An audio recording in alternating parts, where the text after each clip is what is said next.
Chapter 3 in Poppy. This is called Poppy Alone. Poppy glanced to the east. The horizon was streaked with layers of pink and red. Did that make it day or night? Neither. It was impossible to guess then. If the owl was still awake, as he was at night, or asleep, as he was by day.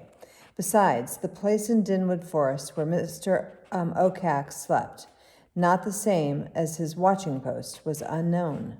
He kept it a secret. As if she might discover it, Poppy gazed into the forest. All she could make out was the great mass of dark trees. No wonder it was called dim, she thought, and shuddered. Poppy considered the distance from the north side of Bannock Hill, where she was hiding, to the dwelling on the abandoned farm where she and her family lived, which was called Gray House. It was about the length of 4 cornfields. Poppy decided she'd best race from the one protected spot to another, to quick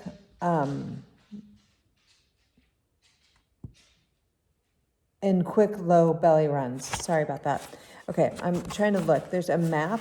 I'm going to stop and show you real quick. Like in the front of some other books we've read. But this map, I'll hold it up for a second so you can kind of see. There's the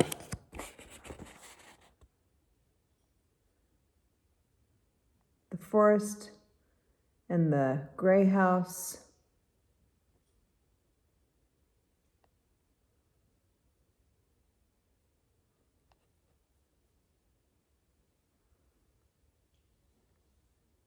If I need to, I'll refer back to this and hold it up again a little bit later. All right, let's continue.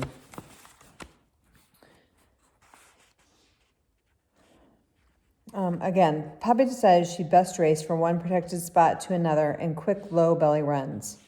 She peeked out from beneath the bark again. There was a fallen branch up ahead, but it was leafless, so it would provide no cover for her. Beyond the branch, however, she spied a rock with a crevice just large enough to wedge into. Poppy decided that was the spot she needed to aim for. Whiskers swiftly alert, breathing deeply to catch the smallest whiff of danger, she crept out from under the protective piece of bark. If only, she kept saying to herself, if only Mr. Oakhax was not watching. But Mr. Oakhax was watching. He was perched perfectly still on a dead branch of his tree, with very wide open eyes. Not for a moment had he ceased staring at Poppy's hiding place. If there was one thing the owl hated more than a creature who neglected to ask permission to move in his territory, it was a creature who escaped punishment for not asking. How could he keep the mice terrified if anyone got away with that? No, this Poppy must not escape, he thought. Mr. Oakhax belched, bringing up a pellet of ragweed's bones and fur, as well as the earring, which he had been unable to digest. The pellet fell to the ground to lie among a large pile of other pellets. Friends, I'm going to stop there for a second. Owl pellets, if any of you know anything about owls, Jack, you might, I don't know. But owls, it's very gross, but they eat their prey, and then their prey somehow becomes what's called an owl pellet. And it's about a size like this, maybe like an oval, like of a golf ball or something. And all of the bones and the fur that can't be digested by the owl get basically like thrown up kind of and spit up into this pellet, which the owl then throws out. And you can dissect or take apart owl pellets and find and put together all the bones of a creature that it ate. And I've dissected them before, and if we get to go back to school, I'll try to get some owl pellets for us to do that in class. It's kind of a weird thing, but it's kind of a cool science thing. So, okay, back to the story. The pellet fell to the ground to lie among a large pile of other pellets, meaning the other things that the owl had eaten. Intently, the owl moved his head from side to side, back and forth, adjusting the depth of his vision. In time, he saw Poppy's pink nose poke out from the hiding place. Then he watched as she raced toward a rock. At last! The mouse was on the move. Mr. Oakhax clacked his beak with pleasure, spread his wings, and leapt into the air. All right, here's a picture of her running.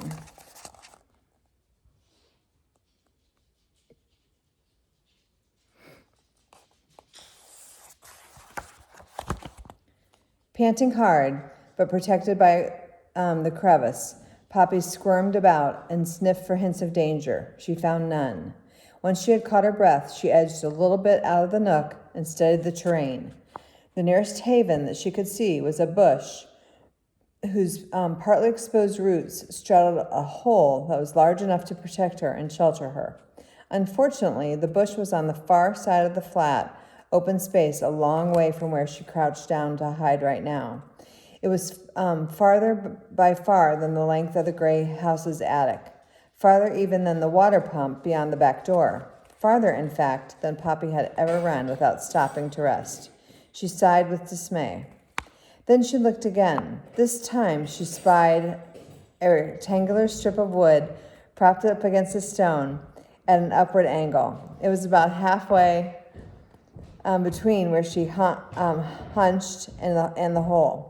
Poppy told herself that if she tried, or if some danger appeared, she'd be able to hide, briefly, beneath that high end. Tense, she examined the eastern sky once more. It had grown lighter. Was it day yet? Would Mr. Oakhex be asleep now? The owl, cruising high to the west of Bannock Hill, moved its wings slowly, wanting to make the least possible disturbance on the air. These deer mice, he knew, could be very sensitive. As he flew, he kept his eyes fixed on Poppy's rock. The mouse's run suggested what she was doing, moving from protected spot to protected spot.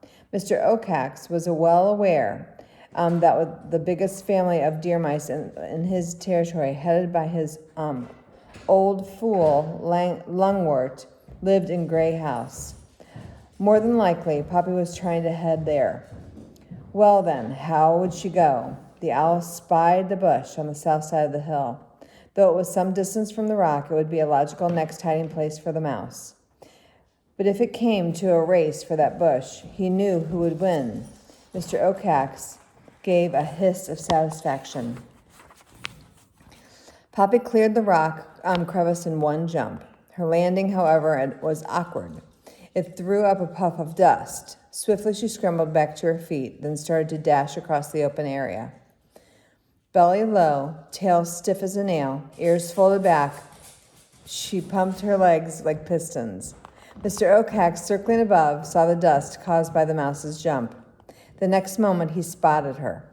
Poppy. In a flash, he calculated her speed and direction, determining the exact spot where he could catch her next. He made 4 quick, long wing pumps, which brought him to the proper altitude. Then he dived. So here's a picture.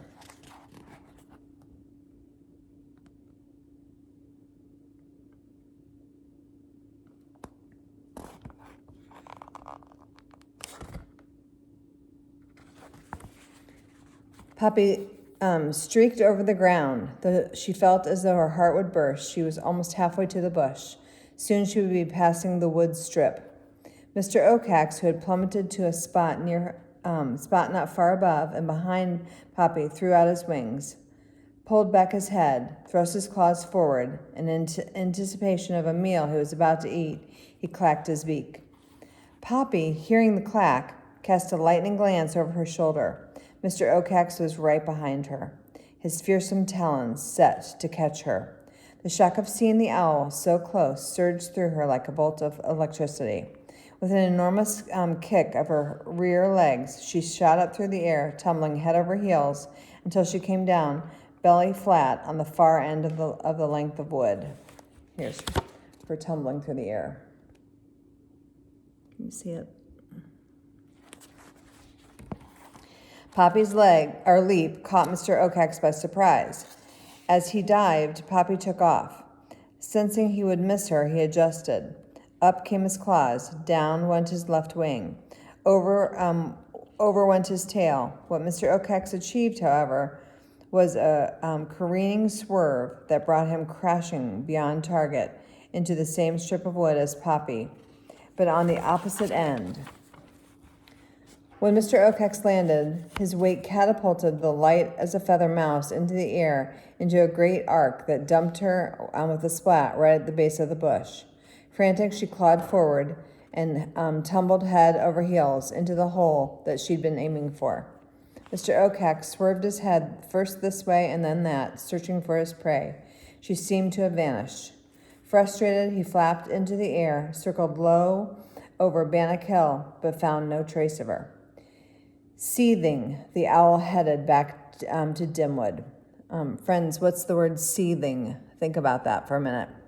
Here's the context again. Seething, the owl headed back to Dimwood. So he's just tried to catch her and missed, and he can't find her. Seething means furious or like mad. How dare this mouse, this Poppy, escape me twice? Never before had a mouse done that. Mr. Oakes had half a mind to return to his watching tree and wait for the impudent creature to pop up. The next moment he decided against it. He was tired. Daylight had finally arrived. It was long past his sleeping time. Besides, he had eaten something that night. But as Mr. Oakes sailed deeply into Dimwood towards his secret lair, he vowed to avenge himself. If mice began to get notions that they could escape him, there would be no end to this trouble. Poppy lay in the hole beneath the bush, hurting from ears to tail. It took time for her breathing to become regular again, longer still for her pulse to drop to normal. When she began to feel herself again, she tested her legs and toes to see if they worked. Everything seemed to be intact. Cautiously, she crawled up to the top of the hole and stole a quick peek. Though she saw no sign of Mr. Oakes, she retreated hastily, still too agitated to do anything but hide. It was some time before Poppy took another look, and then a third look. Though she still didn't see the owl, she hesitated. Mr. Oakes, she knew, was capable of great patience. So it was that the sun had risen quite high above the horizon before Poppy finally eased herself out of the hole. Following her plan of short runs and safe havens, she scampered down at last down Bannock Hill to Grey House. Here's a picture.